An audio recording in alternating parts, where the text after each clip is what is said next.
Welcome back. As you can see, we finally have a bit of sunshine, although it will be very short-lived.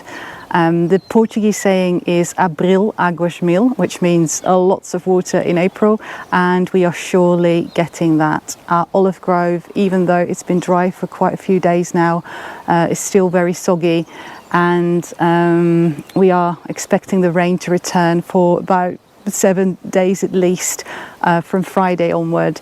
So in this video we are doing a bit of a cleanup of the land, a bit of discovery, and we've done a lot of pruning of the olive trees, but most of the other trees we've left alone because we wanted to see what they were doing, and in some cases what they actually were, because our gardening skills and knowledge is still something that we need to increase. So follow us along some discoveries, some rediscoveries, and some planning as well for when the sun will return eventually, because it will, so that we can get to doing some more work on the land. And hopefully we can just do something in between the rain as well, if it's not as bad as advertised. Yesterday we once again moved about a lot of the prunings in the olive grove.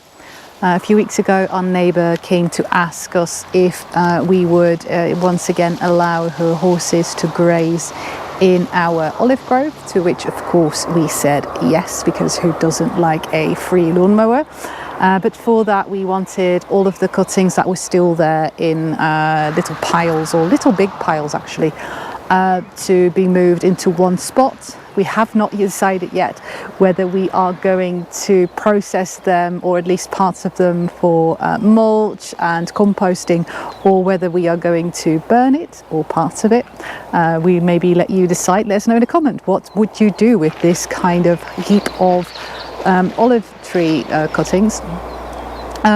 So 2 weeks ago the neighbour put all the posts in place that will hold the electric lining, the electric fencing lines, but they have not yet been delivered. And also our grove is still very, very wet, so it will be a combination of getting the electrical wire delivered and waiting a bit longer so that the horses don't trample everything on our land into oblivion, because any hoof they will put on the grass at the moment, especially in the lower regions, will just end up being muddy. But we welcome the horses. We're really looking forward to having them again because it looks really nice. And today I'll just show you around a bit to what we've discovered and rediscovered on our land. So let's start going. Actually, it really took a while for any blossom to start. In the Netherlands, apparently it's been the driest March on record, whereas the Portuguese weather was the complete opposite. And I think that for the first time in years, if not decennia, there is no drought whatsoever in the entire country. So that should set the farmers up for a very good summer, with hopefully enough water to get them through, but it also means that for us spring sprung quite late. But this cherry tree that you can see here behind me, it's still not at max blossom, but it's getting there, and you can see all the bees buzzing, and it's really, really nice. We've been seeing kind of the buds for quite a while, but they just wouldn't blossom. But we are here now. Look at that.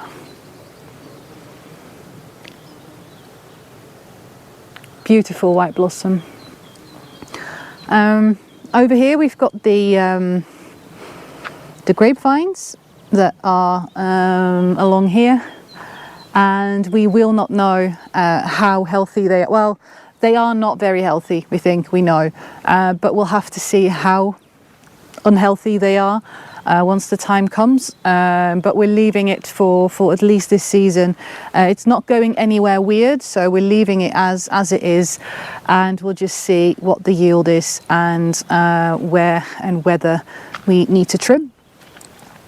we are now at the massive fig tree. That one we were tempted to tackle quite a few times, but we simply didn't know where to start, and we still don't. But now the buds are coming out, so it's a bit too late to start removing things, we feel. And with all the wood that we still have to process, it can't hurt probably to leave it one more year. We'll know what it's doing, and then for the next autumn, probably when the leaves fall off, we will give this one a proper haircut, because it will be nigh impossible to reach the figs at the top there. It will be some food for the birds, which is nice. We want to feed the birds as well.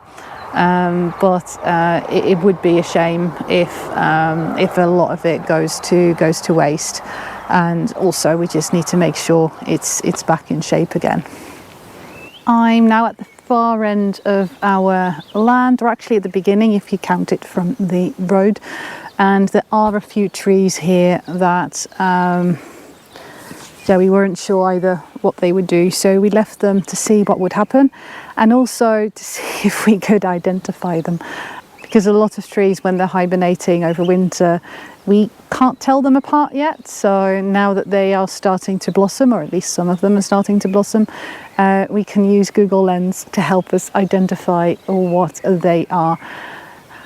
Unfortunately, two of the big trees are totally dead. Nothing has come to life from that. So if anything, we'll have a bit more firewood for next winter and we'll cut them down. But we have found that there are 2-3 more varieties that we've got now. So we have got, it seems, nectarines. They are tiny trees so far, and they are half dead-ish, with a few good branches. So after the season, we'll trim away the bad ones and then see if we can encourage some growth or from the healthy bits as well. Behind me, the big one over here, apparently is some kind of an apple tree, and I've just googled it. Let me Google that.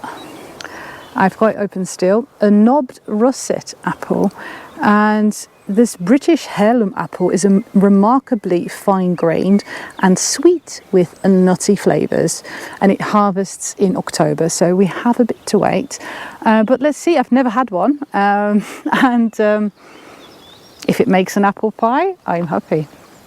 So nectarines, I mentioned, and I think there is also some more decorative ones, and yeah, it's all about waiting for this year's harvest, really. And eventually we have earmarked this entire area here as a bit of an extra orchard for some fruit trees. So with the nectarines already there and the knobbed russet apples, we want to at least put in some more varieties. Maybe it's also a nice spot for some kiwis, and yeah, let's see what we end up doing with it. But considering that it's just the two of us, the size of the fig tree, if we get a lot of apples from here, some nectarines, and then we're also starting our raised beds in the somewhat near future, I think we'll have a lot of food to process over 2025. So let's have a look at some more. I'm now next to one of the trees that we did identify, which is one of our 4 big loquat trees, which are supposed to be giving us some small orange fruits that we are looking forward to experimenting with. You can also already see the buds showing up here. I like big buds, and I cannot lie. And if you see how many of those buds are in the tree, I think we'll have a massive yield just from this tree, and then adding 2-3 more trees. There will be some handing out to the neighbours probably. And yeah, so that's one. Here's another one. There we go. Then we've got one at the far end there, and then there's 2 more of those on our terraces. So yeah, there are many loquats in our future. The hazel, I think this is hazel, I'm not completely sure, is also looking good. And the persimmon tree that was rife with beautiful orange persimmons when we got here, although I think they were just past their prime when we got here, it's already flowering up again. And we have identified a few branches now that we can indeed remove. So we will do that in the somewhat near future, just to clear it out and to ease our access for when we actually get to harvest them. So the waiting has paid off to just see and what happens, because we might have cut away the wrong branches, and now we at least know which parts are dead and can get rid of, and hopefully stimulate new growth from the healthy parts of the tree. It is still such a shame that we cut down parts of this massive cherry tree for the internet line that was then placed somewhere else, because the blossom on this is just gorgeous. And at the moment the bees and the bumblebees, they are loving it. It's like a big pollen buffet, and I'll see if I can actually zoom in a bit to show you, but it's just gorgeous. And we'll just have to live with how it looks now. Even though it's not perfect, it's still a massive cherry tree, and if we would get a decent yield from that, then I think there will come a point that we don't know what to do with the cherries anymore. But yeah, it's gorgeous. It's properly exploded, and it's just so nice to watch all the bees and bumblebees do their thing. And that's one of the reasons that we came here, that we wanted to see more of nature, contribute more to nature. And yeah, this is just, it's just gorgeous.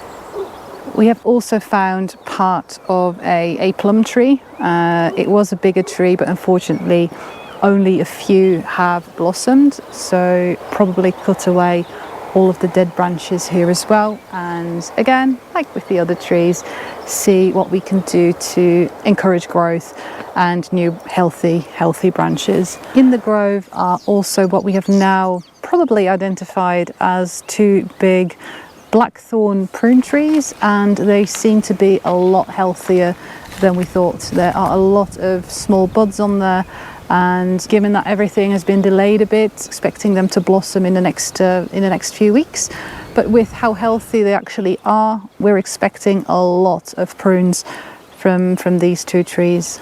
And then we have these two massive hazel trees, for which we are expecting to get a lot of hazelnuts, I hope. They are way out of shape, they are wild, and we will need to cut them back, but we have yet to read up on how to do this. They are so bushy, there's a lot of stems coming from the ground, so really have to read up on how to best approach this, keep it healthy and productive. But yeah, they are gorgeous, if anything. But as you can see, one of them is already encroaching on the loquat tree, so we will have to tune it back a bit. We really need to start trimming back the grass on the terrace as well. We've not done anything with it so far because we were focusing on other things. But soon I think we'll run a test run with our old lawnmower to see how far it gets us, and we also have the trimmer to get some of the heavy work done as well, should we have to. But I think it would be a good idea to start maintaining a bit of this so we can introduce our raised beds, or at least a few here. A while ago we also felled all of these trees from that area and around, that we still need to process most of them. We didn't get to it because of the bad weather. We did do a few. You can see them over there. And we are going to use them to surround our raised beds. So we are going to at least cut off all the side branches and hopefully be left with as many trunks as possible so we can use them as some starter beds. We'll probably do better and bigger if we come across a batch of recycled wood or anything like that, but at least to get us started without too much investment and to try some things out, these seem like a good option. Pine trees aren't really good for things like hugel culture, so they're not going to be at the bases, but we can at least use them as surroundings to keep everything in their place. So more to come on that.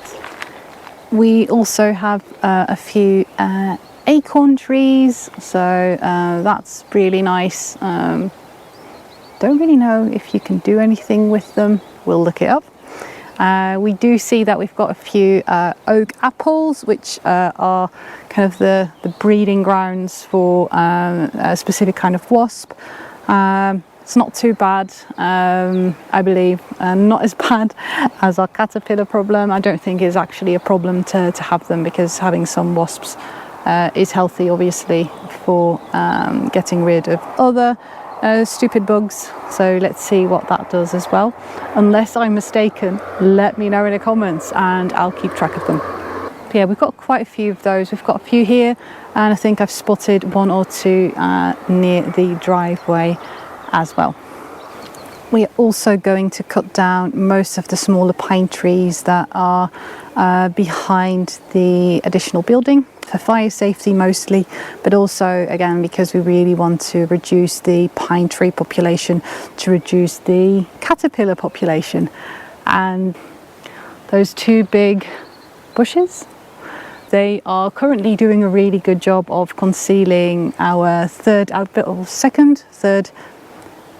second and a half outbuilding.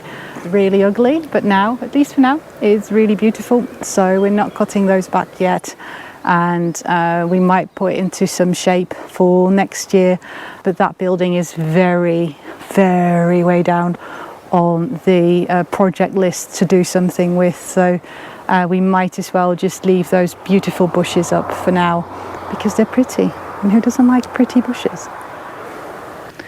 Then there's this little kind of gardeny thing underneath our stairs that really can do with some maintenance. Should be a quite quick and dirty job to do in the somewhat near future, just to tidy it up a bit. And we'll probably keep it, maybe it's a good place for some herbs because it's close to the house, so if we want some fresh coriander or anything like that, we can just get it from there. But let's start with cleaning it all up a bit, and to prevent that the ivy isn't going everywhere, because that's what it does, go everywhere. Back at the top of our land now, where we've also done some extra surveying. We have noticed that there are quite a few more trees that didn't survive the last few storms. So we've got a few more that we can and should cut down rather soon as well, to give them the time to dry. We've also noticed quite a few actually dead trees that we are soon going to cut down as well. Again, for more firewood, but also to start replacing them with other trees, because we aren't just going to fell all of this and then leaving it bare. We do want to invest in planting some native trees, so that obviously the soil of this quite steep hill remains supported and it doesn't all come crushing down on us, but also because it's nice to have a big variety of trees around.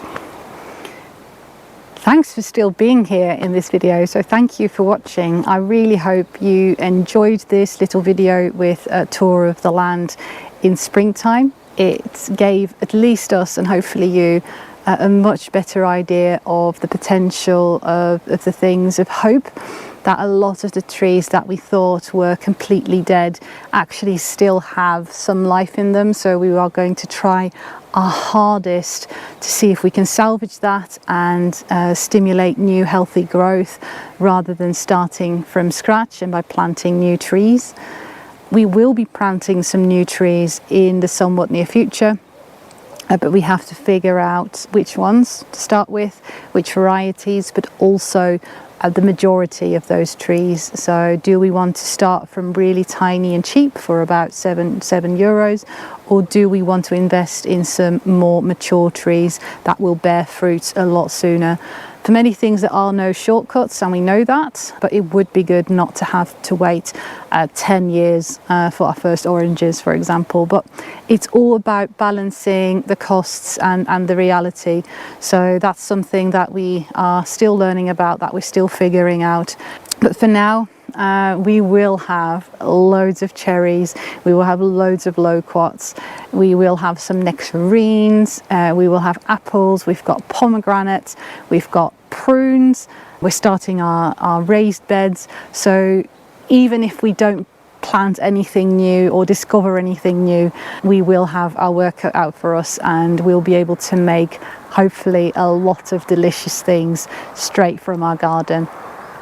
I don't know what the next video will bring. Hopefully we will be able to show you some of the work that I've just talked about, but there is rain incoming for another 5-6 days, and because we're doing all of this next to 2 full-time jobs, a lot of the things have to happen after work, in lunch breaks, and during our weekends, and we can't just, if the sun comes out and the rain stops, drop everything and go and work and utilize that good weather. So it's slow going. I think it's a different kind of YouTube channel that we've got here, so don't expect a lot of big things to happen in one go. We will be taking some time off over the summer to work on some of the bigger indoor projects, such as the kitchen, so we can just, you know, push through some of the really big work. But bear with us if you want to, and if you don't, then that's fine as well. We're making this for our own fun, and if you want to join along on the journey, then you are more than welcome to. Thanks again for watching, and we'll see you in the next, whatever that one might be about. Hey, are you coming with? Come, let's go. Come. Why are you staying? No, you coming? Cool.